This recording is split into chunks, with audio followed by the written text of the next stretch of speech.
নবমীতে যজ্ঞ মদন মিত্রর কামারহাটির ঐশ্বরীপুর মন্দিরে পুজো।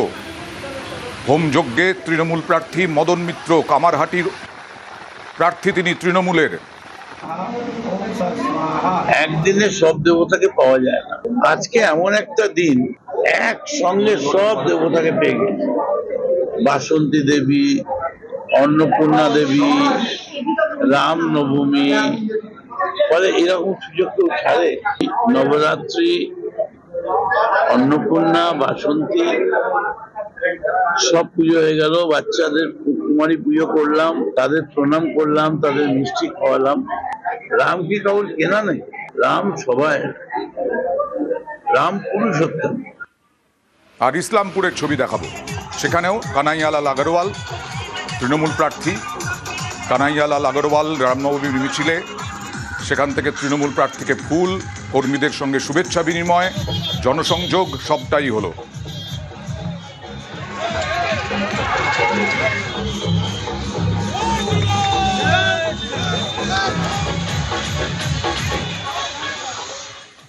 যাদবপুর বিশ্ববিদ্যালয়ে রামনবমী স্লোগান, পাল্টা স্লোগান। যাদবপুর বিশ্ববিদ্যালয়ে অনুমতি ছিল না, তাই বাইরেই রামনবমীর আয়োজন, পুজোর আয়োজন।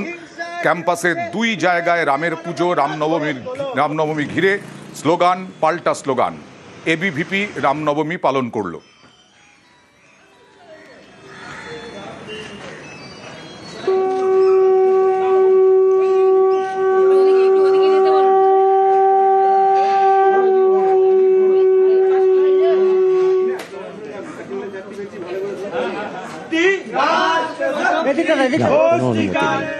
কোনো ফর্মাল পারমিশন নেই, ভার্বাল পারমিশনও নেই। একটা ক্যাজুয়াল কথা, জাস্ট মানে এখানে তো স্টুডেন্টরা যা খুশি করে, এরকম টাইপের একটা কথাকে যদি কেউ মনে করে পারমিশন, সেটা মনে করতেই পারে। এটা হাঁটতে হাঁটতে একটা কথা বলা হয়েছিল, এখানে তো স্টুডেন্টরা যে যার মতো করছে, তাই এবার সেটাকে যদি কেউ পারমিশন বলে ধরে নেয় তো পারমিশন। কলকাতা বিশ্ববিদ্যালয় প্রথমবার রামনবমী, বিশ্ববিদ্যালয়ের গেটের বাইরেই রামনবমী পালন, সেখানেও স্লোগান। ভেতরে রামনবমী পালন করতে ভিসিকে চিঠি, সদুত্তর না পাওয়ায় বাইরেই পুজো এবিভিপির।